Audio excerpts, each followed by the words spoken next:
Good evening सभी को। तो मैं प्रियंका और आज आपका स्वागत है हमारे ऑनलाइन स्टडी प्लेटफॉर्म पायनियर ओरेई में। तो जैसा कि आपको पता है हिंदी की क्लास आपकी डेली इवनिंग में चलने लगी है और डेली एक एक टॉपिक करके सारे आपके टॉपिक कंप्लीट कराते जा रहे हैं। तो सभी लोग पहले आ जाएं, जुड़ जाएं और जो बच्चे जुड़ रहे हैं वो वीडियो को लाइक करते चलें और शेयर करते चलें। जितने भी बच्चे जुड़ रहे हैं तो ये जो आपका आज टॉपिक रहेगा अलंकार टॉपिक रहेगा। अलंकार टॉपिक से आपके ये मान लो क्वेश्चन बनते हैं। पिछली बार जो वैकेंसी आई थी उसमें आपका अलंकार से क्वेश्चन आया था, यमक अलंकार से क्वेश्चन आएगा। तो अलंकार को हमें किस तरीके से पढ़ना है, कई बच्चों को क्या है अलंकार बहुत कठिन लगते हैं कि कैसे पहचानेंगे कि किस पंक्ति में कौन सा अलंकार है। तो आज की क्लास में आप जिस तरीके से आपको हम अलंकार पढ़ाएंगे, आपको ये मान लो आप सेकंड में छांट लोगे कि पंक्ति लिखी हुई है इसमें कौन सा अलंकार है। बस उसको ध्यान पूर्वक हमें पढ़ना है कि चीजों को कैसे छांटेंगे। कई बच्चों को दिक्कत आती है अलंकार छांटने में कि इस पंक्ति में कौन सा अलंकार हो सकता है।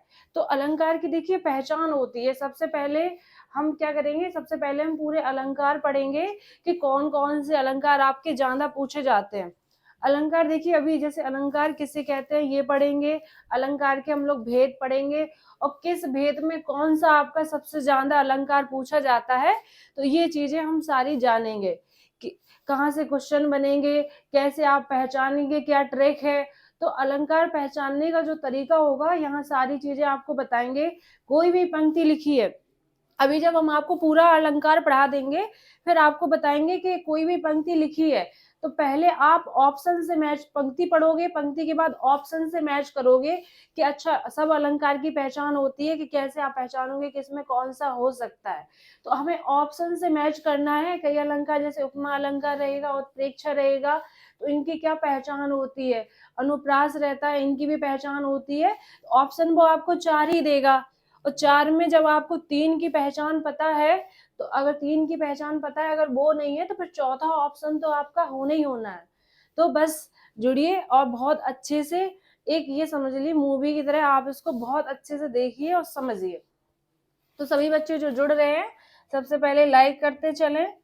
इतनी सर्दी बहुत पड़ रही है, इतनी ठंड में ये मान लो आप उठकर पढ़ रहे हो तो ये मान लो बहुत बहादुरी का काम है कि आप रात में पढ़ रहे हो फिर सुबह 4 बजे उठ के पढ़ रहे हो। तो ये बहुत ज्यादा बहादुरी का काम है क्योंकि बहुत ज्यादा सर्दी पड़ रही है और इसी सर्दी में बस आपको 1 महीने की मेहनत की जरूरत है, उसके बाद फिर सफलता आपके कदमों में होगी। चलिए अलंकार, सबसे पहले हम अलंकार की परिभाषा पढ़ेंगे कि अलंकार कहते किसे हैं। तो अलंकार किसे कहते हैं, तो अलंकार का अर्थ क्या होता है, आभूषण। अलंकार का अर्थ होता है आभूषण, आभूषण या गहना या सजावट। आभूषण गहना सजावट पूछ लिया जाता है कि अलंकार का अर्थ क्या होता है, आभूषण गहना सजावट। अब इसकी परिभाषा क्या होगी, तो इसकी परिभाषा होती है जिस तरह एक स्त्री होती है ना, उसकी शोभा गहनों के द्वारा बढ़ाई जाती है, आभूषणों के द्वारा बढ़ाई जाती है, ठीक उसी प्रकार काव्य की शोभा बढ़ाने के लिए हम किसका प्रयोग करते हैं, हम अलंकार का प्रयोग करते हैं। तो इसकी परिभाषा होगी जिस तरह वन लाइन में अगर कहें तो वन लाइन में इसकी परिभाषा होगी काव्य की शोभा बढ़ाने वाले, काव्य की शोभा बढ़ाने वाले शब्दों को, काव्य की शोभा बढ़ाने वाले शब्दों को अलंकार कहते हैं, अलंकार कहते हैं। अब इसकी हम एक प्रॉपर परिभाषा पढ़ लें तो वो क्या होगी, तो जिस तरह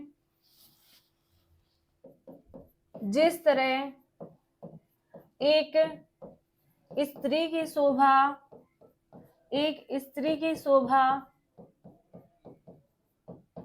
आभूषण के माध्यम से, आभूषण के माध्यम से, आभूषण के माध्यम से बढ़ाई जाती है, बढ़ाई जाती है, ठीक उसी प्रकार, ठीक उसी प्रकार काव्य की शोभा बढ़ाने के लिए काव्य की शोभा, काव्य की शोभा बढ़ाने के लिए हम अलंकार का प्रयोग करते हैं। काव्य की शोभा बढ़ाने के लिए अलंकार का प्रयोग किया जाता है। अलंकार का प्रयोग किया जाता है। तो ये आपकी एक परिभाषा होगी, प्रॉपर परिभाषा। वैसे पेपर में जो पूछा जाएगा आपका, तो पेपर में सिर्फ आपका ऐसे ही पूछा जाएगा कि काव्य की शोभा बढ़ाने वाले शब्दों को क्या कहते हैं, तो एक आपकी ये लाइन पर्याप्त है। ये आपको प्रॉपर नोट्स बनाने हैं, उसके लिए सीधा पूछा जाएगा तो अलंकार का अर्थ पूछा जाएगा, आभूषण गहना सजावट या फिर काव्य की शोभा बढ़ाने वाले शब्दों को क्या कहते हैं, अलंकार कहते हैं। अब हमें क्या पढ़ने हैं, अलंकार के भेद पढ़ने हैं कि अलंकार कितने प्रकार के होते हैं। तो अलंकार के भेद, अलंकार के भेद। अब अलंकार के 3 भेद होते हैं। एक होता है शब्द अलंकार, शब्द अलंकार। एक होता है अर्थ अलंकार, शब्द अलंकार, अर्थ अलंकार। और एक होता है उभय अलंकार, उभय अलंकार। देखिए टाइम हमारे पास वैसे भी बहुत कम है, तो जो चीजें हमारे लिए जरूरी हैं, जो पेपर में हमारी पूछी जानी है, हमें सिर्फ उतना ही पढ़ना है। उसके अलावा हमें कुछ नहीं पढ़ना है। जब जॉब लग जाए आपकी, फिर फुर्सत से आप खूब गहन अध्ययन कीजिएगा किसी भी विषय का। अभी सिर्फ हमारे पास जितना समय है, उस समय का सदुपयोग करेंगे। जो पेपर में आना है हमें बस सिर्फ वही वही पढ़ना है। तो आपके जो क्वेश्चन बनते हैं, आपके जो यूपी पुलिस का हो या फिर मान लो और भी जो आपकी वैकेंसी आती है, हिंदी पूछी जाती है, उनमें आपका शब्द अलंकार आता है और अर्थ अलंकार आ जाता है। उभय अलंकार आपका सिलेबस में नहीं है, तो उभय अलंकार को हम लोग नहीं पढ़ेंगे।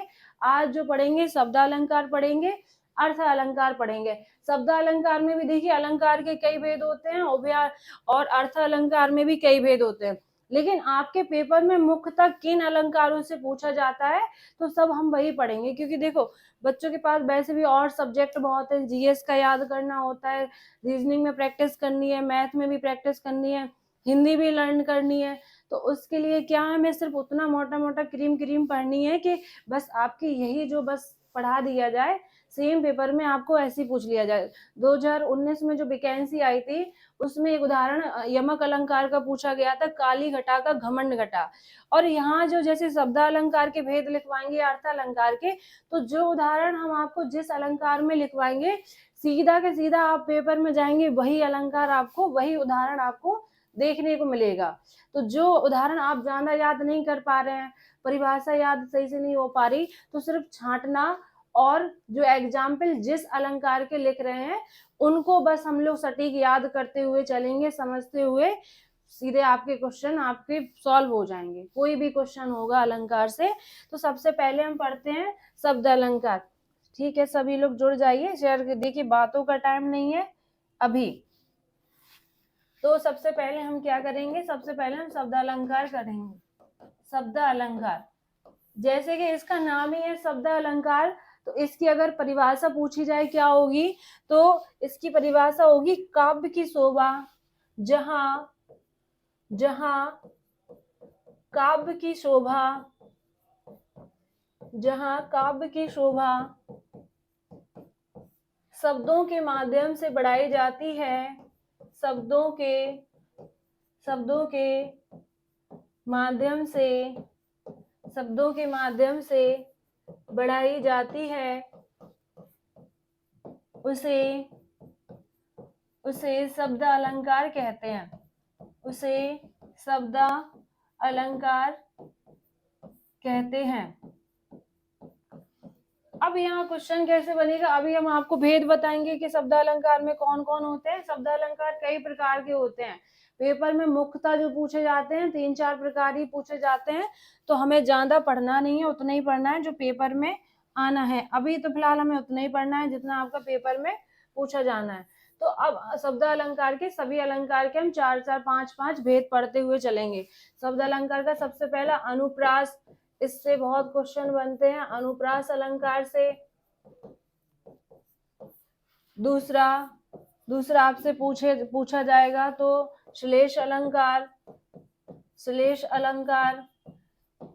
ज्यादा जो क्वेश्चन बनते हैं इस वाले से बनते हैं शब्द अलंकार में।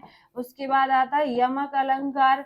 यमक अलंकार और अनुप्रास अलंकार, इससे खूब भर भर के क्वेश्चन पूछे जाते हैं हर बार। कोई भी पेपर आप उठा लो, सबसे ज्यादा आपको अनुप्रास, यमक या फिर अर्थ अलंकार में उपमा, उत्प्रेक्षा, रूपक या मानवीकरण, इन्हीं सारी चीजों के उदाहरण आपसे पूछे जाते हैं। यही सारी चीजें, कुछ चीजें होती है ना, पेपर होता है उनमें कुछ चीजें सिलेक्टेड चलती हैं कि यही यही आपका, मान लो कोई एक सभा है, बैठे वहां पे बहुत सारे लोग रहते हैं, बहुत सारे लोग रहते हैं, कहने का मतलब कई सारे आपके भेद होते हैं, लेकिन सभा में कुछ होते हैं ना वीआईपी लोग, उनको हमेशा बुलाया जाता है तुम आओ तुम आओ तुम आओ। तो या तो उसी के लिए इनमें भी होता है कि पेपर में आपके कई भेद पढ़ेंगे हम, लेकिन पूछे बराबर वही जाते हैं जो वीआईपी होते हैं। ठीक है, तो हम बस वही वीआईपी पढ़ेंगे। तो इसके बाद यमक अलंकार, चौथा हो जाएगा पुनरुक्ति अलंकार। पुनरुक्ति अलंकार, और पांचवा हो जाएगा वक्रोन्ति अलंकार। वक्रोन्ति अलंकार। ठीक है, चलिए ये थे क्या शब्द अलंकार के भेद। तो सबसे पहले हम कौन सा अलंकार पढ़ेंगे? अनुप्रास अलंकार। चीजों को हम क्या करेंगे, एक एक करके पढ़ेंगे, इकट्ठा सब आपको हम बता देंगे, फिर वो मिक्स हो जाएगा, समझ में नहीं आएगा। इसलिए क्या करेंगे, एक एक करके और सरल तरीके से उनको समझेंगे कि जिससे आपके जो भी हम पढ़ा रहे हैं डाटा दिमाग में रहे। इकट्ठा समझा देंगे, फिर वो मिक्स वेज हो जाएगी, मिक्स वेज सब्जी की तरह हो जाएगी। ठीक है, चलिए अब पढ़ाते हैं अनुप्रास अलंकार कि अनुप्रास अलंकार किसे कहते हैं, और इसको बहुत अच्छे से समझना है। अनुप्रास अलंकार को पेपर में पूछा जाता है, इसलिए जहां जो चीज ज्यादा पूछी जाती है वहां आपको हम खुद फोकस करने के लिए बोल देंगे कि ये वाला अलंकार है, इसको याद करना है। तो इसकी परिभाषा अगर पूछी जाए तो यहाँ देखो लिखा है अनु प्लस प्रास। अनु प्लस प्रास, अनु का मतलब होता है वर्ण, वर्ण, प्रास का मतलब बार बार, बार बार, या कह सकते हैं आवृत्ति। तो जिस पंक्ति में वर्ण की आवृत्ति बार बार होती है उसे क्या कहते हैं, अनुप्रास अलंकार कहते हैं। तो जहां जहां परिभाषा अब इसकी हम पढ़ते हैं क्या होगी, जहां पंक्ति में, जहां पंक्ति में वर्णों की आवृत्ति, वर्णों की आवृत्ति, वर्णों की आवृत्ति बार बार होती है, बार बार होती है, उसे अनुप्रास अलंकार कहते हैं। उसे अनुप्रास अलंकार, उसे अनुप्रास अलंकार कहते हैं। अब पंक्ति की वर्णों की आवृत्ति कहाँ होगी, आपको मुख्यतः ये परिभाषा तो लिखवाई जाती है जहां पंक्ति में वर्णों की आवृत्ति बार बार हो, लेकिन कहाँ, तो जो पहली लाइन रहती है, मुख्यतः पहली लाइन में ही आपको सारी चीजें, कोई भी अलंकार होगा उसमें पहली लाइन में आपको सारी चीजें मिलेंगी। जैसे अनुप्रास अलंकार है, इसकी सभी पहले में आपको वर्ण की आवृत्ति मिलेगी, दूसरी लाइन में नहीं मिलती है, पहली लाइन में ही मिलती है।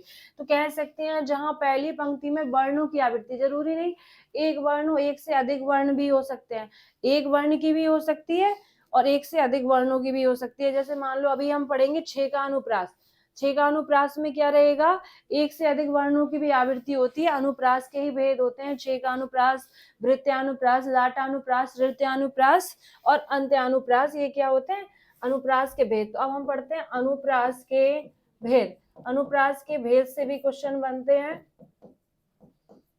तो पढ़ना में वो सारी चीजें हैं जो पेपर में पूछी जा सकती हैं। तो अनुप्रास के भेद अगर देखो ज्यादा वो गहराई से पूछेगा तो भेद से पूछ लेगा। तो अनुप्रास के कितने भेद होते हैं, 5 भेद होते हैं। पहला होता है छह का अनुप्रास, दूसरा होता है वृत्यानुप्रास, वृत्यानुप्रास, तीसरा होता है लाटानुप्रास, लाटानुप्रास,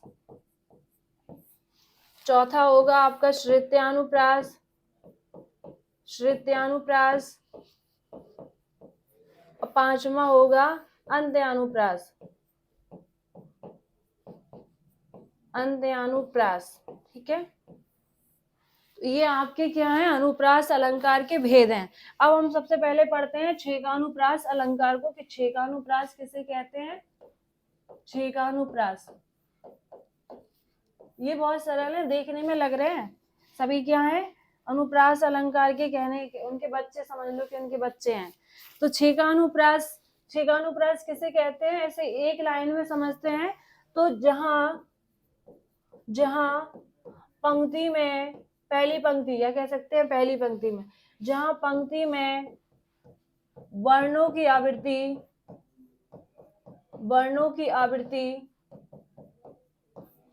दो बार हो, वर्णों की आवृत्ति दो बार हो, उसे छेकानुप्रास कहते हैं, उसे छेकानुप्रास कहते हैं। इसमें क्या होगा, इसमें केवल वर्ण की आवृत्ति दो बार होगी। जैसे अभी उदाहरण से हम समझेंगे, उदाहरण लिखा है सूर समर करनी करही, सूर समर करनी करही। तो अब यहाँ पे देखेंगे हम एक सा, दो सा, तो यहाँ पे सा कितनी बार आया है, दो बार। ऐसे का को भी देखेंगे, एक बार और ये दो बार। तो दो बार क्या, एक से अधिक वर्णों की आवृत्ति हो, एक तो हमें क्या मिल रहा है, एक तो हमें सा मिल रहा है, और दो बार, और एक तो हमें क्या मिल रहा है, एक तो हमें का मिल रहा है, वो भी कितनी बार, दो बार। तो कह सकते हैं जहां पंक्ति में एक से अधिक वर्णों की आवृत्ति मात्र दो बार हो तो कौन सा अलंकार होगा, छेकानुप्रास। अब इसमें समझ लेते हैं हम दूसरा उदाहरण। जैसे मान लो लिखा है चारू चंद्र की चंचल किरणें, चारू चंद्र की चंचल किरणें खेल रही थी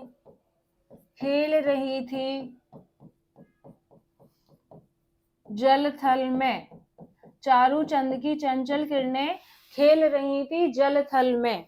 तो अब यहाँ पे आप देखोगे कि एक बार चा है, दो बार चा है, कई बच्चे क्या गिन लेंगे, तीन बार। तो ये तीन बार नहीं होगा, तीन बार जहाँ होता है वो आपका वृत्त्यानुप्रास होता है। अब यहाँ हमें क्या, देखिए क्या गौर करने की जरूरत है, तो यहाँ गौर करिए आप, ये जो की लगा है ना, की कारक चिन्ह की वजह से हमारा क्या हुआ है, आवृत्ति पे विराम लग गया है। क्या हुआ है, आवृत्ति पे विराम लग गया है, की कारक चिन्ह जो लगा है उसकी वजह से। तो अगर ये की नहीं होता, अगर मान लो ऐसे लिखा होता चारू चंद चंचल किरणें खेल रही थी जल थल में, अगर ये बिल्कुल क्रम से होता, बीच में कोई आपका कारक चिन्ह नहीं लगता, तो हमारा फिर कौन सा हो जाता, वृत्त्यानुप्रास। छेकानुप्रास में दो बार वर्ण की आवृत्ति होती है, वृत्त्यानुप्रास में वर्ण की आवृत्ति तीन बार होती है। अब जैसे यहाँ हमने आपको लिखाया था अनुप्रास अलंकार, यहाँ पे हमने कोई आपको उदाहरण क्यों नहीं लिखवाया, क्योंकि ये जो उदाहरण जैसे आपको सूर समर लिखवा रहे हैं, चाहते तो हम आपको इधर ही लिखवा देते। इसके जो भी उदाहरण है, सारे उदाहरण आपके भेद में आएंगे, तो हम यहाँ जरूरत नहीं है कि हम यहाँ उदाहरण लिखे, वहां से भी आप सारे उदाहरण को समझेंगे। तो अब यहाँ लिखा है, ये खूब पूछा जाता है, इंपोर्टेंट लगा सकते हैं कि चारू चंद की चंचल किरणें खेल रही थी जल थल में, कौन सा अलंकार है, छेकानुप्रास। इसमें वृत्त्यानुप्रास मत लगाना, क्योंकि वर्ण की आवृत्ति कारक चिन्ह की वजह से क्या हो गई है, कारक चिन्ह की वजह से रुक गई है, कारक चिन्ह की वजह से रुक गई, ठीक है, आवृत्ति। तो ये हमने लिख भी दिया है कि आपको याद रहे। इसके बाद चलो अगला पढ़ते हैं हम। अगला है आपका वृत्त्यानुप्रास, सभी अलंकार जल्दी पढ़ते हैं। वृत्त्यानुप्रास, अब इसकी परिभाषा होगी, तो जहां पर वृत्त्यानुप्रास, जहां पर पंक्ति में, और कौन सी फिर से बता दे रहे, पहली पंक्ति, जहां पर पंक्ति में वर्ण की आवृत्ति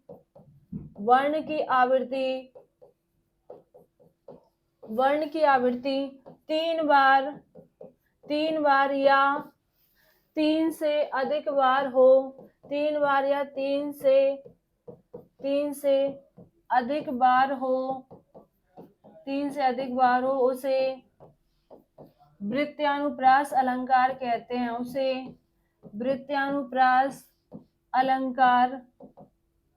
उसे वृत्यानुप्रास अलंकार कहते हैं। अब यहाँ हमने पढ़ लिया या तो 3 बार होगी, मुख्यतः 3 बार होगी, या फिर 3 से अधिक बार भी हो सकती है। लेकिन अगर 3 बार होगी, 2 बार होगी, तो फिर कौन सा जाएगा? छेकानुप्रास। इसलिए वृत्यानुप्रास का चलिए उदाहरण पढ़ते हैं।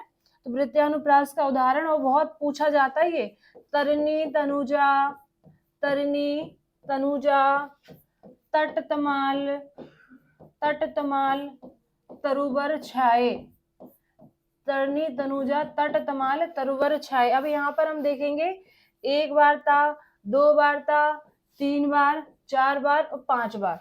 तो हमने यहाँ क्या परिभाषा में लिखवाया कि 3 बार तो आएगा और 3 से अधिक बार भी आएगा। तो यहाँ पर क्या है? 5 बार आया है, 3 से अधिक बार आया है। तो ये आपका बहुत पेपर के लिए बहुत जरूरी है, पूछा जा सकता है। तरनी तनुजा, तटतमाल, तरुवर छाए। या तो देखो क्वेश्चन पूछेगा, सीधा आपको भेद लिख देगा कि वृत्यानुप्रास है, या फिर आपको उसमें जो ऑप्शन रहेंगे, या तो फिर सीधा अनुप्रास लिख देगा कि तरनी तनुजा, तटतमाल, तरुवर छाए में कौन सा अलंकार होगा, तो वृत्यानुप्रास अलंकार होगा। दूसरी लाइन, जैसे मान लो दूसरी लाइन लिखी है, रघुपति राघव, रघुपति राघव, राजा राम, रघुपति राघव, राजा राम, पतित के पावन, पतित के पावन, सीताराम। रघुपति राघव, राजा राम, पतित के पावन, सीताराम। अब यहाँ पे हम देखेंगे तो यहाँ पर हमें क्या मिला है? 1 बार रा मिला है, 1 बार के बाद 2 बार रा मिला है, 3 बार मिला है और 4 बार मिला है। तो यहाँ पर वर्ण की आवृत्ति कितनी बार होगी? 4 बार। तो हमारा कौन सा होगा? वृत्यानुप्रास। ठीक है, वृत्यानुप्रास नहीं है, सीधा अनुप्रास भी लिखा है, तो आप किसमें? अनुप्रास में भी लगा सकते हैं। अब यहाँ भी देख लीजिए, आप अगर देख रहे हो कि पा 1 बार है, 2 बार है, तो हमने अभी आपको पिछले वाले अलंकार में समझाया छेकानुप्रास में कि के लगा है ना, के की वजह से क्या हुई है? वर्ण की आवृत्ति रुक गई है, वरना आप लोगों का दिमाग चलेगा हो कि 1 बार पा है, 2 बार पा है, तो हमारा छेकानुप्रास आएगा। छेकानुप्रास नहीं आएगा, फिर से बता दे रहे हैं, कारक चिन्ह की वजह से आवृत्ति पे विराम लगा है। और देखना हमें किसमें? पहली पंक्ति में। तो पहली पंक्ति में हम देख चुके हैं, 1 बार ये है, 1 बार ये है, 1 बार ये है और 1 बार ये है।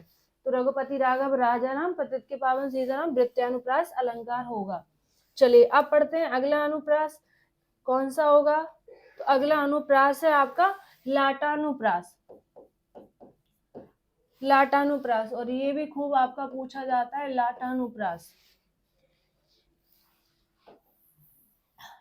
तो लाटानुप्रास की परिभाषा क्या होगी? अब यहाँ पे वर्ण की आवृत्ति नहीं होगी, यहाँ पे क्या होगी? पंक्ति की आवृत्ति होगी। तो परिभाषा क्या होगी? देखो, जहां पर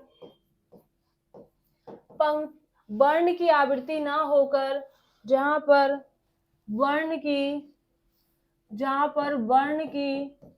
आवृत्ति ना होकर, वर्ण की आवृत्ति ना होकर पंक्ति की आवृत्ति होती है, पंक्ति की आवृत्ति होती है, पंक्ति की आवृत्ति होती है, उसे लाटानुप्रास अलंकार कह सकते हैं। या फिर इसको अगर पढ़ा जाए तो जहां पर वर्ण की आवृत्ति ना होकर पंक्ति की आवृत्ति हो, लेकिन किसी समुच्चय या किसी चिन्ह के माध्यम से एक पंक्ति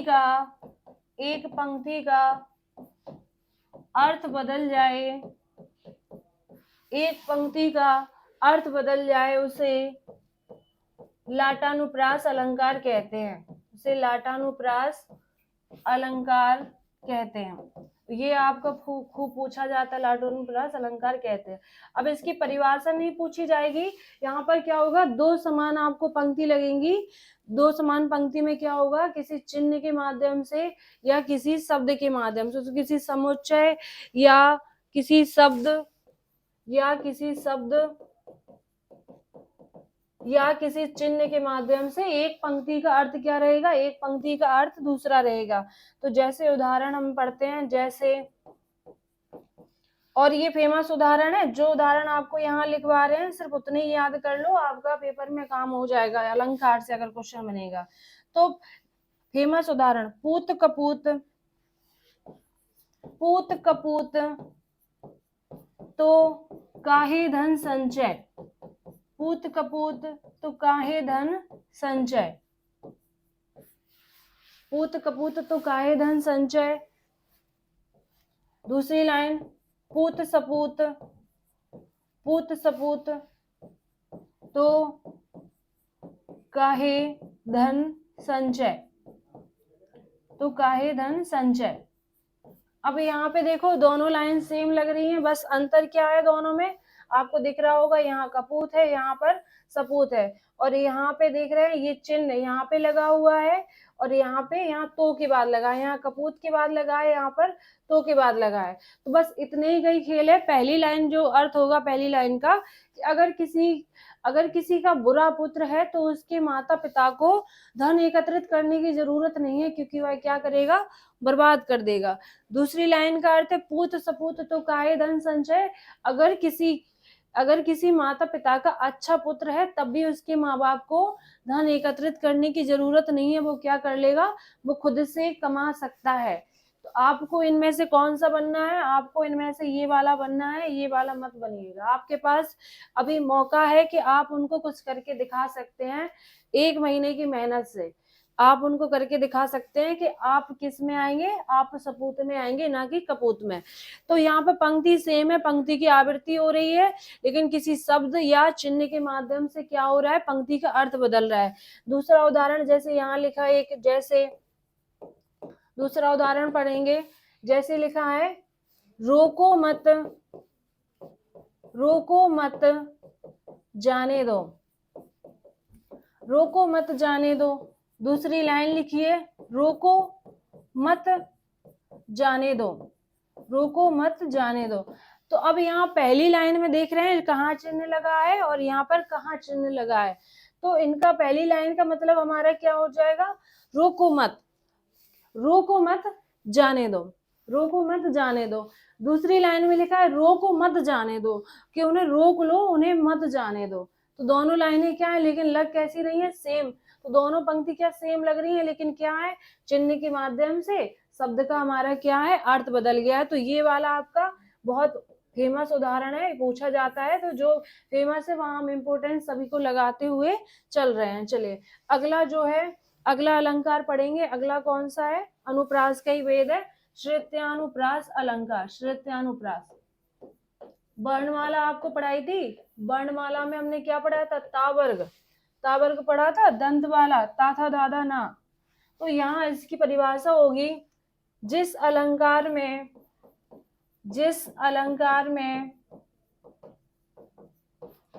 पहली पंक्ति में माधुर्य वर्ण का प्रयोग किया जाए, माधुर्य वर्ण का प्रयोग किया जाए। अब माधुर्य वर्ण कौन से होते हैं, ये भी यहाँ आपको लिख दे रहे हैं। माधुर्य वर्ण होते हैं तावर्ग, तावर्ग, ता मत लिख लेना, तावर्ग, तावर्ग होगा। अब तावर्ग में कौन कौन से आते हैं, ता, था, दा, धा, ना। तो इनका क्या होगा, पहली पंक्ति में आपको यही मिलेंगे, ता था दादा ना। ता वर्ग का ही क्या आपको आवृत्ति मिलेगी बार बार लाइन से। तो जिस अलंकार में पहली पंक्ति में माधुर्य वर्ण का प्रयोग किया जाए उसे श्रुत्यानुप्रास अलंकार कहते हैं, उसे श्रुत्यानुप्रास अलंकार कहते हैं। या कह सकते हैं जिस अलंकार में पंक्ति में कानों को मधुर लगने वाले वचन का प्रयोग किया जाए तो हमारा कौन सा होगा, श्रुत्यानुप्रास। तो जैसे उदाहरण है, दिनांत था, थे दीनानाथ डूबते, दिनांत था थे दीनानाथ डूबते। मुख्यतः आपको मिलेंगे ता वर्ग के ही मिलेंगे। सधैनु आते, सधैनु आते, गृह ग्वालवाल थे, ग्वालवाल, ग्वालवाल थे। सधैनु आते गृह ग्वालवाल थे। अब यहाँ पे जैसे लिखा है, इसमें देखेंगे हम क्या, अब हमने क्या पढ़ा था, दा किस में आता है, ता वर्ग में। तो दा आया है, ना आया है, ता आया है, था आया है, फिर था आया है, फिर दा, फिर ना, फिर ना, फिर था। अब यहाँ पे एक वर्ण मुख्यतः आपके सारे ही रहेंगे, एक आध वर्ण कोई और होगा, वरना पहली पंक्ति में सारे आपके ता वर्ग रहेंगे। इसमें भी देखो लास्ट में क्या आया है, तो मुख्यतः पहली पंक्ति में ता का ही परिवार मिलेगा आपको। दूसरा उदाहरण जैसे पढ़ते हैं, जैसे दूसरा उदाहरण देख लीजिए। लाइन का मतलब बताते चल रहे हैं, वैसे लाइन का मतलब पूछा नहीं जाता। दिनांत था, दीनानाथ डूबते, दिन का अंत था, सूरज डूबने की ओर थे और अपनी गायों के साथ ग्वालवाल क्या घर आ रहे थे। दूसरी लाइन है, तुलसीदास, तुलसीदास निस्दिन देखत, तुलसीदास निस्दिन देखत तुम्हारी निठुराई, तुम्हारी निठुराई। तुलसीदास निस्दिन देखा तुम्हारी निठुराई।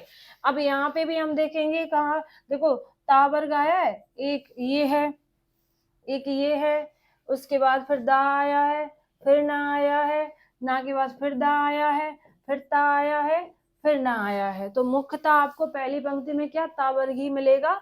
अब बढ़ते हैं, देखिए समझ लीजिए, मुख्यतः पहली पंक्ति में हमें ता वर्ग जहां मिल जाए वहां कौन सा अलंकार, श्रुत्यानुप्रास। अब बढ़ते हैं अगले पे, अंत्यानुप्रास, लास्ट अंत्यानुप्रास, ये अलंकार का उसका भेद है। अंत्यानुप्रास अलंकार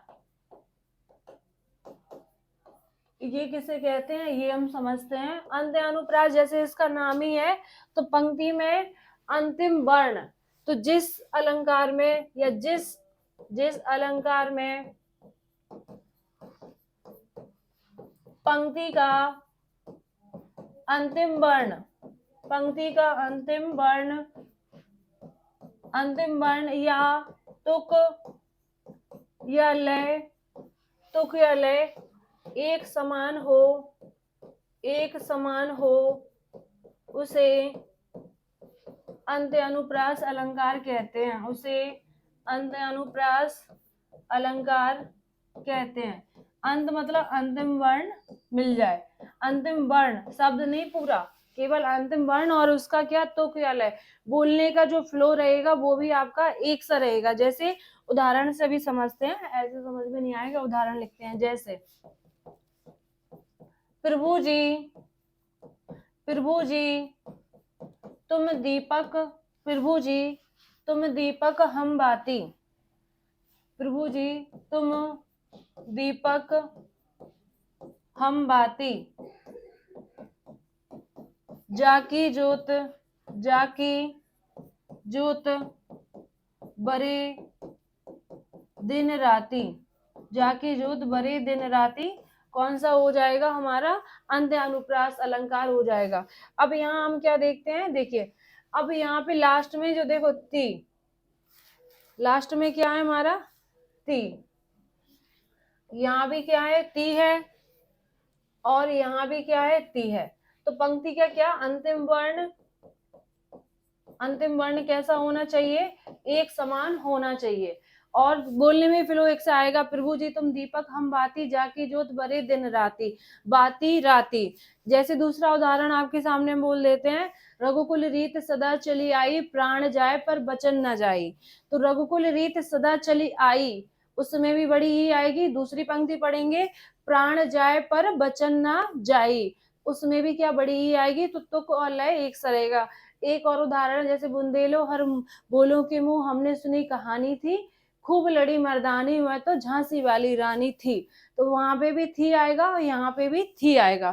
तो उदाहरण एक ही पर्याप्त है, आपके सामने लिख दिया। तो अंतिम वर्ण तुक या लय एक सा हो, रघुकुल रीत सदा चली आई, प्राण जाए पर बचन न जाए। चलिए ये भी आप भी प्रण कर लो कि हाँ हमें बस सिलेक्शन लेना है। तो अगला जो अलंकार होगा, श्लेष अलंकार, श्लेष अलंकार। अब इससे क्वेश्चन कैसे बनते हैं, इससे पहले हम क्वेश्चन समझते हैं। तो श्लेष का अर्थ पूछा जाता है कि श्लेष का अर्थ क्या होता है, सबसे पहले यही पूछा जाता है कि श्लेष का अर्थ क्या होता है। तो श्लेष का अर्थ होता है चिपका हुआ, चिपका हुआ, ठीक है, क्या होगा, चिपका हुआ। अब इसको हम पढ़ते हैं परिभाषा, ये बहुत पूछा जाता है, ये इनको याद रख के रखना कि श्लेष का अर्थ क्या होता है, चिपका हुआ। तो अब इसकी परिभाषा हम पढ़ेंगे, क्या होगी, लिखो, जिस अलंकार में, या कह सकते हैं जिस पंक्ति में कोई एक वर्ण, कोई एक शब्द, वर्ण नहीं शब्द, कोई एक शब्द एक बार हो और उसके अर्थ घटनाक्रम के अनुसार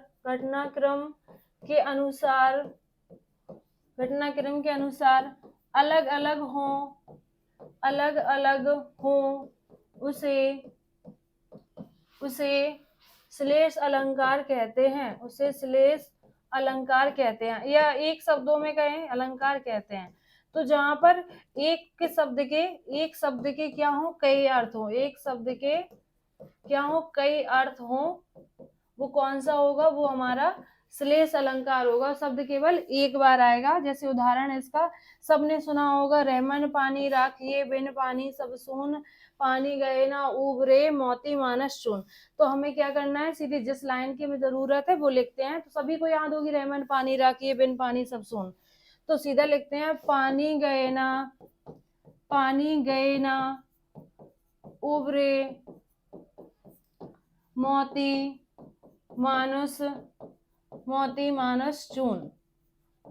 तो अब यहाँ हम समझते हैं, ये जो पानी लिखा है, पानी, तो पानी का ये जो यहाँ पे आप देख रहे हैं मोती, और दूसरा आप देख रहे हैं मानुस, और तीसरा आप देख रहे हैं चून, तो इनके संदर्भ में पानी के क्या होंगे, अर्थ अलग अलग रहेंगे। जैसे मोती के संदर्भ में हम पानी का अर्थ अगर समझेंगे, तो मोती, पानी का अर्थ क्या होगा, चमक, मोती के लिए पानी का अर्थ हो जाएगा चमक। मानुष के लिए, मानुष मतलब मनुष्य के लिए जल क्या है, सम्मान का प्रतीक है, तो क्या हो जाएगा, जल के, मनुष्य के लिए सम्मान हो जाएगा। उसके बाद चून, ये आटा वाला चून नहीं है, चूना पत्थर वाला है। तो बहुत से बच्चे आटा ही वाला समझ लेते हैं, क्लास में पढ़ाते हैं, पूछते हैं बच्चों से कौन सा है, तो वो कहते हैं हाँ मैं वो आटा वाला, तो आटा वाला नहीं है, ये क्या, कौन सा है आपका, चूना पत्थर वाला। तो चूना पत्थर में हमें किसकी आवश्यकता पड़ती है, जल की। तो इसमें देखिए, पानी के मोती मानस चून के अकॉर्डिंग क्या हो गए, अलग अलग अर्थ हो गए। तो सीधी आपको लाइन, ये आपको, और ज्यादा आपको दिमाग पे जोर नहीं देना है, जो उदाहरण यहाँ लिखा है वही अपने क्या दिमाग में बिठा लो, सीधा पेपर में आपको यही सीधे उदाहरण मिल जाएंगे। चलिए, तो ये हो गया आपका श्लेष अलंकार, जिस पंक्ति में एक शब्द एक बार आए और उसके घटनाक्रम के अनुसार अर्थ अलग अलग हो, या कह सकते हैं एक शब्द के कई अर्थ हो, तो कौन सा होगा, हमारा श्लेष अलंकार होगा। चलिए अब बढ़ते हैं अगले पे। इसका एक और पूछा जाता है, सुबरन, तो लिखवा दे रहे यहीं, कोई दिक्कत नहीं है, चलिए लिखवा दे रहे, यहाँ लिख दे रहे, दूसरा उदाहरण आपका, सुबरन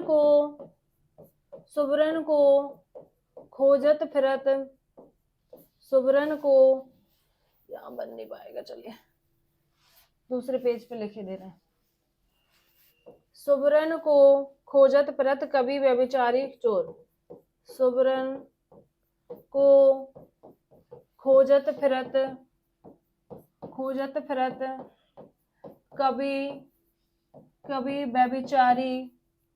कभी व्यभिचारी और चोर।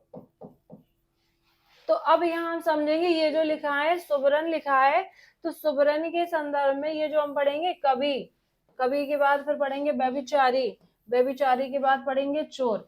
तो इनके संदर्भ में क्या रहेगा, सुबरन का अर्थ अलग अलग रहेगा।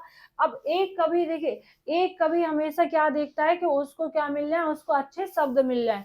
तो कवि के अकॉर्डिंग सुबरन का अर्थ हो जाएगा अच्छे शब्द, अच्छे शब्द जिससे वह अपनी कविता में डाल सके, जिससे कविता उसकी क्या हो, इंटरेस्टिंग हो। व्यभिचारी के अकॉर्डिंग सुबरन का अर्थ हो जाता है, व्यभिचारी होता है एक बहुत बिगड़ा हुआ इंसान जो हमेशा मांस मदिरा यानी मतलब इन्हीं सब में एमालों में व्यस्त रहता है। तो एक व्यभिचारी मनुष्य क्या करता है, एक सुंदर स्त्री की कल्पना करता है।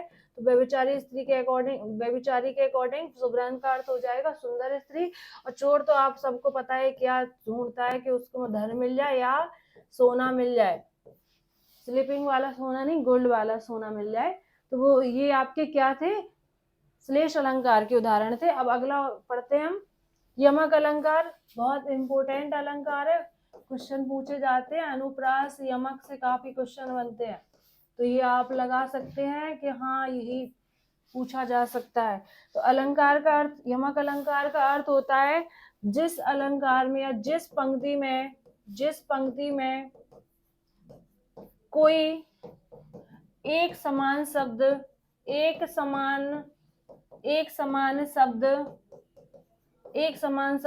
दो बार आए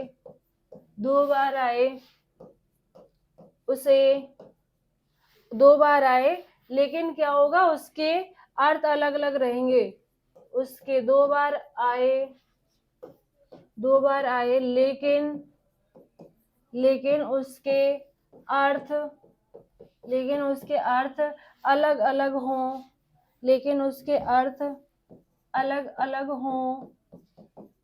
हों, उसे यमक अलंकार कहते हैं। इसकी तो परिभाषा से भी क्वेश्चन बन जाता है, तो परिभाषा भी याद रखना कि यह पूछा जाएगा जिस अलंकार में कोई एक समान शब्द बार बार आए लेकिन उसके अर्थ अलग अलग हो, तो कौन सा हो जाएगा, यमक अलंकार। दो बार क्यों लिखा है, क्योंकि मुख्यतः दो ही बार आता है, दो से ज्यादा बार नहीं आता है।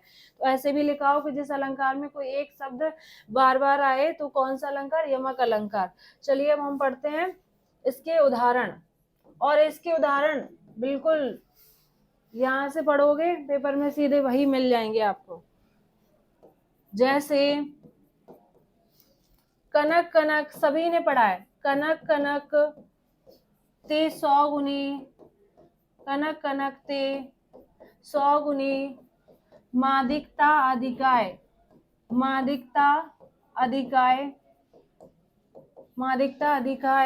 या खाए बोराए जग, या पाए बोराए, ये बहुत पूछा जाता है। तो अब कनक का हमने अर्थ पढ़ेंगे, कनक का अर्थ क्या होता है। तो यहाँ पर एक जो कनक लिखा है इसका अर्थ होता है धतूरा, एक कनक का अर्थ धतूरा और एक कनक का अर्थ सोना। तो अब हमने लिखा कैसे कि किसका धतूरा किसका सोना, हालांकि ये नहीं पूछा जाता है, लेकिन हमने दूसरी लाइन के अकॉर्डिंग या खाए, तो लाइन का अर्थ है कि अगर आप सोना या धतूरे को ज्यादा मात्रा में आप पा लेते हो तो क्या हो जाओगे, पागल हो जाओगे, बोरा जाओगे, पागल हो जाओगे। ठीक है, तो एक कनक का मतलब धतूरा, एक कनक का मतलब सोना। दूसरा उदाहरण, काली घटा का, यही पूछा गया था, काली घटा का घमंड घटा। तो यहाँ पर क्या है, देखिए एक घटा आपका ये आया है और एक घटा आपका लास्ट में आया है। जैसे यहाँ पे पढ़े थे एक कनक ये, एक कनक ये, तो एक समान शब्द दो बार आए थे, एक ये, तो इसमें एक घटा और दूसरा घटा। अब काली घटा का घमंड घटा, एक काली घटा मतलब काले बादल, घटना, एक घटा का मतलब कम होना, एक घटा का मतलब क्या हो जाएगा, कम होना। काली घटा का घमंड घटा नहीं, आकाश में जैसे बादल छाए रहते हैं, काले बादल एकदम छाए रहते हैं, देखा होगा, काले बादल छाए रहते हैं, फिर सडनली बारिश हो जाती है, अचानक से बारिश हो जाए, बहुत तेज बारिश हो जाए, फिर क्या है, मौसम एकदम साफ हो जाता है। तो उसी के लिए ये लाइन कही गई है, काली घटा का घमंड घटा, क्योंकि बारिश हो गई, आसमान साफ हो गए, इसकी वजह से ये लाइन कही गई है। अब एक उदाहरण और पूछा जाता है, तो वो और देख लेते हैं। वे 3 बेर खाती थी, वे 3 बेर खाती थी, वे 3 बेर खाती हैं, वे 3 बेर खाती थी, वे 3 बेर खाती हैं, और तीनों बिल्कुल याद कर लो, बिल्कुल सटीक। वे 3 बेर खाती थी, 3 बेर खाती हैं। अब यहाँ पर हम क्या देखेंगे, 1 बेर ये है और 1 बेर ये है। अब बेर शब्द 2 बार आया है, तो यहाँ पे 1 बेर का मतलब है आपका समय को दर्शाता है, तो 1 बेर आपका क्या है, समय है, और 1 बेर आपका क्या हो जाएगा, 1 बेर आपका फल हो जाएगा। बेर होते हैं ना प्लम, जिसको प्लम कहते हैं, तो बेर, तो 1 फल हो जाएगा, 1 क्या हो जाएगा, समय हो जाएगा। तो ये था यमक अलंकार, पेपर के लिए बहुत महत्वपूर्ण है, तो बिल्कुल दिमाग में छाप लो। चलिए अब बढ़ते हैं आगे वाले अलंकार पे। तो ये पुनरुक्ति अलंकार, हालांकि ये ज्यादा नहीं पूछा जाता, लेकिन आप प्रैक्टिस सेट वगैरह लगाते हो तो उनमें कभी कभार आता है, तो सब हमें पढ़ना है, पता नहीं कहाँ से क्या पूछ ले, फिर कहोगे लो मैम ने ये हमें पढ़ाया नहीं है। पुनरुक्ति अलंकार किसे कहते हैं, तो पुनरुक्ति अलंकार हम पढ़ते हैं, तो जहां पर ये क्या है, यमक अलंकार के ठीक विपरीत इसकी परिभाषा हो जाएगी कि जहां पर पंक्ति में जहां पर पंक्ति में कोई एक समान शब्द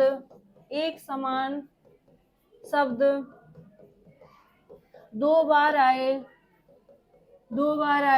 लेकिन उसके अर्थ भी समान हो। यमक के ठीक विपरीत इसकी परिभाषा है, एक समान शब्द 2 बार आए लेकिन उसके अर्थ भी क्या हो, एक जैसे हो, अर्थ भी एक समान हो, कौन सा अलंकार हो जाएगा, तो उसे पुनरुक्ति अलंकार कहते हैं। पुनरुक्ति अलंकार कहते हैं। कौन सा शब्द अलंकार का भेद है, कौन सा अर्थ अलंकार का भेद है, तो इनसे भी क्वेश्चन आएंगे आपको इधर उधर उलट पलट के आपको शब्द अलंकार का दे देगा और कुछ अर्थ अलंकार के रहेंगे, पूछा जाएगा बताओ निम्न में से कौन सा अर्थ अलंकार का भेद नहीं है, तो इस तरीके से भी क्वेश्चन बनेंगे। तो पुनरुक्ति का एग्जाम्पल पढ़ेंगे, जैसे रंग रंग के फूल खिले हैं, रंग रंग के फूल खिले हैं। मधुर मधुर, ये पहला, ये दूसरा, मधुर मधुर दीपक जले, मधुर मधुर दीपक जले। आहिस्ता आहिस्ता लिखवा रहे हैं कि आप लोग आराम से नोट्स भी बना रहे हो, तो नोट्स भी बनाते चलें। तो एक रंग का मतलब भी रंग होता है, दूसरे रंग का भी मतलब रंग होता है। अब यहाँ पे लिखा है मधुर मधुर, एक मधुर का भी मतलब यही होगा, दूसरे मधुर का भी मतलब यही होगा।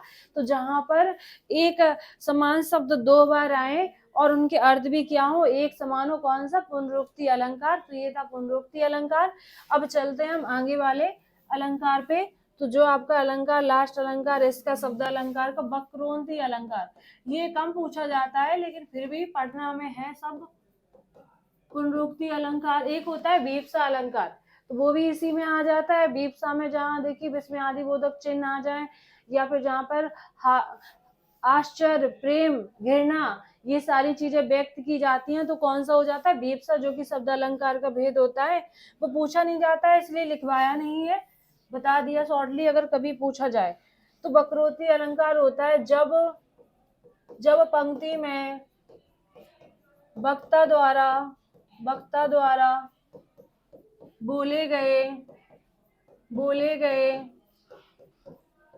शब्द को श्रोता द्वारा, वक्ता मतलब बोलने वाले द्वारा, श्रोता द्वारा किसी और अन्य अर्थ में ले लिया जाए उसे वक्रोन्ति अलंकार कहते हैं। उसे वक्रोन्ति अलंकार कहते हैं। अब इसका उदाहरण मतलब आपसे कुछ बोल रहे हैं, आप उसको क्या कर रहे हो, दूसरे अर्थ में उसको समझ रहे हो। जैसे उदाहरण पढ़ेंगे इसका, तो को हो, तो अगर मान लो जैसे ये लाइन लिखी है, को हो, तो हैं घनश्याम हम, इसका यही उदाहरण पूछा जाएगा। को हो, हैं घनश्याम हम। तो दूसरी लाइन फिर लिखेगी, घनश्याम हो तो कितु और बरसों और बरसों, कितु और बरसों, क्या बादल का काम यहाँ, क्या बादल का काम यहाँ। घनश्याम हो तो कितु और बरसों, मतलब श्री कृष्ण भगवान जी हैं, वो क्या कह रहे हैं, वो मान लो खड़े हैं, वो द्वार पर खड़े हैं, गेट खटखटा रहे हैं, तो कह रहे हैं, उनसे पूछा जाता है को हो, तो वो कहते हैं है घनश्याम, अंदर रुक्मणी जी हैं, वो मान लो जैसे नाराज है, तो वो कहती हैं कि घनश्याम हो तो कितु और बरसों, तो वो घनश्याम क्या सोच लेती है, काले बादल, क्या है काले बादल, तो वो कहती है काले बादल हो तो कहीं और बरसो, बादल का यहाँ काले बादल का क्या काम है। तो ये क्या है, बकरोंती अलंकार का बहुत फेमस उदाहरण है। दूसरा पूछा जाएगा तो ऐसे को हो, है हरि हम, तो फिर बोला जाएगा है हरि हम, तो वो कहती हैं कहीं और जाओ, क्या बानर का काम यहाँ। तो यहाँ पर बंदर का हरि का मतलब क्या है, हरि का मतलब विष्णु भगवान, तो विष्णु भगवान एक हरि का अर्थ होता है, बानर भी होता है, बंदर भी होता है, तो वो कहती हैं हरि हो तो कहीं और जाओ, यहाँ बंदर का क्या काम है। तो इस तरीके से आपसे दूसरा उदाहरण भी पूछ सकता है। तो ये थे शब्द अलंकार के भेद। अब हम जो पढ़ेंगे वो आपके अर्थ अलंकार के भेद रहेंगे। अर्थ अलंकार, इनको एक ये समझ लो बड़ा टॉपिक है, तो थोड़ा इनको क्या मूवी की तरह हमें देखना पड़ेगा। अच्छे से ये समझ लो कि पढ़ना है हमें, तो 1 घंटा 2 घंटा तो फिर हमें पढ़ना ही है। चलिए, अर्थ अलंकार की परिभाषा क्या होगी, जिस अलंकार में या जहाँ काव्य की शोभा, जहाँ पर काव्य की शोभा अर्थ के माध्यम से बढ़ाई जाए, अर्थ के माध्यम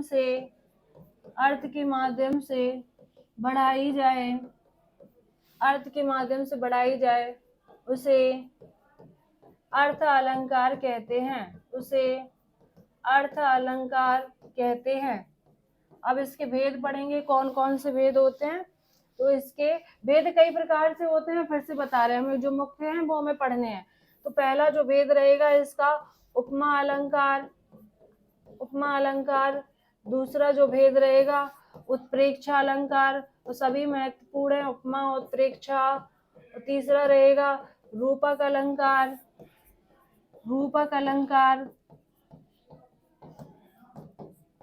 चौथा रहेगा मानवीकरण अलंकार। पांचवा रहेगा अतिशयोक्ति अलंकार।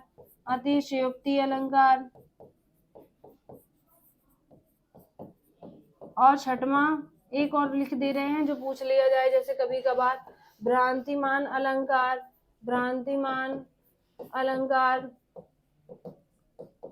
और छठवां दृष्टांत अलंकार। ये भी किसका है, आपका अर्थ अलंकार का भेद होता है। तो इसके सभी जरूरी हैं, इसके जो उपमा जरूरी है, उत्प्रेक्षा, रूपक, ये तो जरूरी है ही।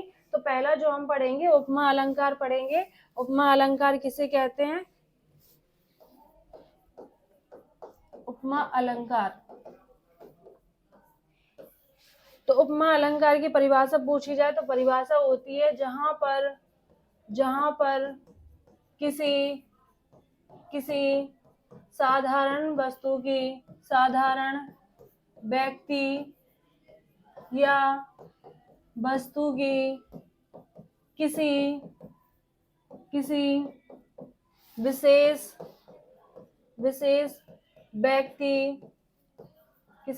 व्यक्ति या वस्तु से तुलना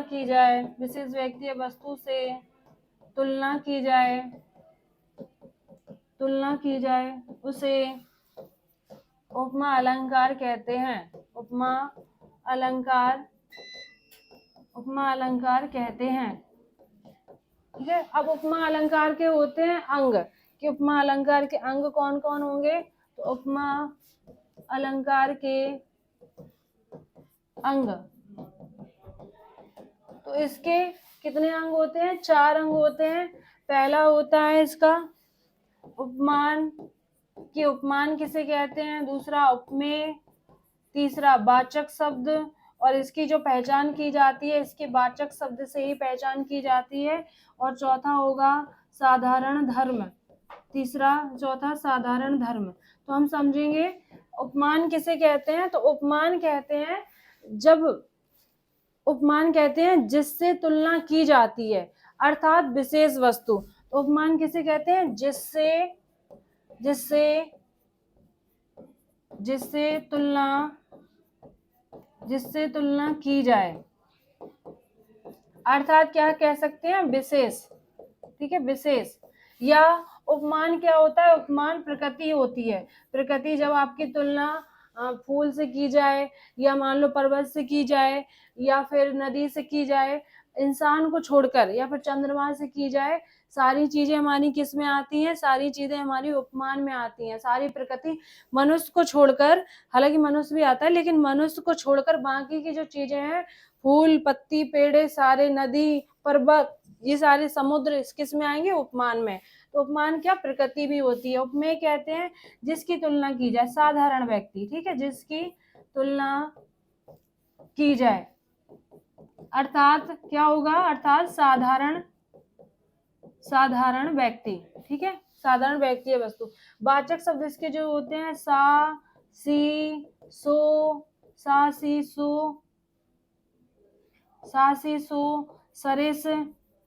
सरिस,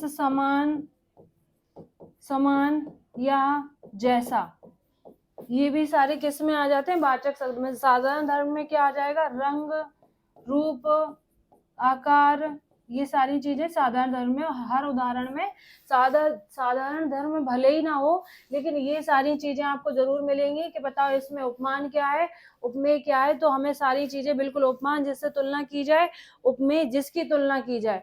मान लो आप मेरी तुलना किसी से, जैसे मान लो नरेंद्र मोदी से कर रहे हो, तो इसमें उपमान अगर पूछा जाएगा तो कौन होंगे, नरेंद्र मोदी होंगे। किसकी आप मेरी तुलना कर रहे हो, तो मैं किस में आ जाऊंगी, मैं उपमेय में आ जाऊंगी। तो ठीक है, तो जब विशेष व्यक्ति से करते हो तो उपमान, और जिसकी करते हो वो उपमेय हो जाएगा। वाचक शब्द ये जरूर बहुत जरूरी है, इनके बिना आप नहीं छांट पाओगे। तो सा सी सो सरे समान, ये अगर किसी भी पंक्ति में लगे मिल जाए, आंख बंद करके उपमा लगा दो, क्वेश्चन आपका सही हो जाएगा।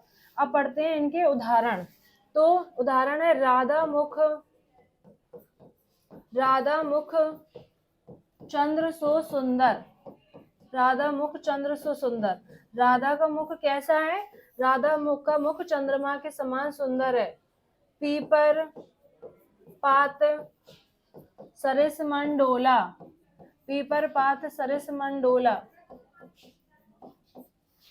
सागर सा गंभीर हृदय हो जिसका, एक लाइन आती है, गिरी सा ऊंचा मस्तिष्क हो जिसका, सागर सा गंभीर हृदय हो उसका। तो ये भी सारे हमारे किस में आ जाएंगे, ये सारे हमारे, हमें वाचक शब्द से छांटना है। उपमा अलंकार जो है वो हम वाचक शब्द से छांटेंगे। तो सबसे पहले पंक्ति में हम क्या करेंगे, अगर किसी भी पेपर में जैसे कुछ अलंकार का उदाहरण पूछा गया है, तो सबसे पहले हम उपमा अलंकार देखेंगे कि अगर विकल्प में उपमा अलंकार दिया गया है, तो सबसे पहले हम वाचक शब्द छांटेंगे कि सासी सो सरिस तो नहीं लगा है कहीं।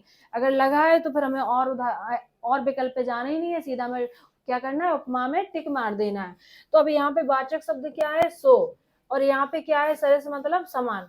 तो राधा का मुख, इसमें उपमेय पूछा जाएगा, उपमान। तो राधा का मुख किसके समान सुंदर है, चंद्रमा के समान सुंदर है। तो चंद्र हमारा क्या हो जाएगा, उपमान हो जाएगा। राधा के मुख की तुलना किससे की गई है, चंद्रमा से। राधा का मुख क्या हो जाएगा, उपमेय हो जाएगा। ठीक है, राधा का मुख चंद्रमा किसके समान, चंद्रमा के समान। तो चंद्र हमारा क्या हो जाएगा, उपमान हो जाएगा, और राधा मुख क्या हो जाएगा, उपमेय हो जाएगा। पीपर पात सरस मंडोला, पीपर के पत्ते की तरह मंडोला। तो किसकी तरह मंडोला, पीपल के पत्ते की तरह। तो पीपल का पत्ता हमारा क्या हो जाएगा, उपमान हो जाएगा, और मंडोला मन क्या हो जाएगा, केवल मन हमारा उपमेय हो जाएगा कि पीपर के पत्ते की तरह मन डोला। लाइन आती है, गाना, फूलों सा चेहरा तेरा कलियों सी मुस्कान है।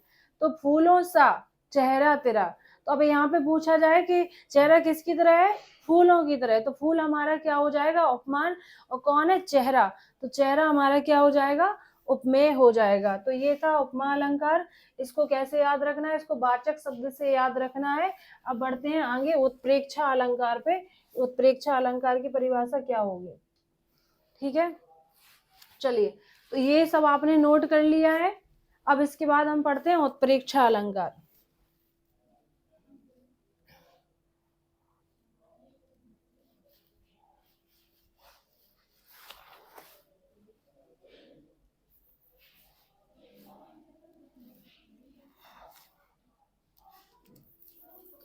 चलिए, अब आपको लिखवाते हैं उत्प्रेक्षा अलंकार।